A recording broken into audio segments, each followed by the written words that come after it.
અમદાવાદ મિત્ર ન્યૂઝમાં આપનું સ્વાગત છે। અમદાવાદના એસજી હાઈવે પર વધુ એક અકસ્માત થયો। ડમ્પરે કારને ટક્કર મારી, જેના કારણે કાર ડિવાઈડર તોડી ડિવાઈડર પર ચડી ગઈ। આ અકસ્માત દરમિયાન મોટો બ્લાસ્ટ થયો હોય તેવો અવાજ આવ્યો। અકસ્માત થતાં લોકોના ટોળા પણ એકઠા થઈ ગયા। બનાવની જાણ થતાં જ પોલીસ ઘટના સ્થળે પહોંચી। જોકે સદનસીબે કારમાં બેસેલ પરિવારનો બચાવ થયો છે। અમદાવાદના એસજી હાઈવે પર એક પરિવાર કારમાં બેસીને રાજપથ ક્લબથી ઇસ્કોન બ્રિજ તરફ જઈ રહ્યો હતો, ત્યારે પાછળથી આવી રહેલ ડમ્પરે કારને ટક્કર મારી। આ ટક્કર એટલી જોરદાર હતી કે કાર સીધી ડિવાઈડર પર ચડી ગઈ। ડિવાઈડર અને રેલિંગ પણ તૂટી ગયું। અકસ્માતમાં બ્લાસ્ટ જેવો અવાજ આવતા આસપાસના લોકો ભેગા થઈ ગયા હતા। પોલીસને જાણ થતાં જ તે પણ સ્થળ પર પહોંચી ગઈ। જોકે અકસ્માતમાં કોઈ જાનહાનિના સમાચાર નથી।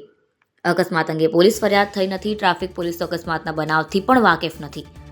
SG2 ટ્રાફિક પોલીસ સ્ટેશનના પીઆઈ ઉષા વસાવા અનુસાર અમને કોઈ વર્દી મળી નથી। અકસ્માત અંગે કોઈ પોલીસ ફરિયાદ પણ નોંધાઈ નથી। અમને કોઈ જાણ કરશે તો અમે ફરિયાદ લઈશું। અહેમદાબાદ મિત્ર ન્યૂઝની યુટ્યુબ ચેનલને સબસ્ક્રાઇબ કરો અને બેલ આઇકોન જરૂરથી દબાવો, જેથી દરેક મહત્ત્વના વિડીયોની નોટિફિકેશન તમને મળતી રહે।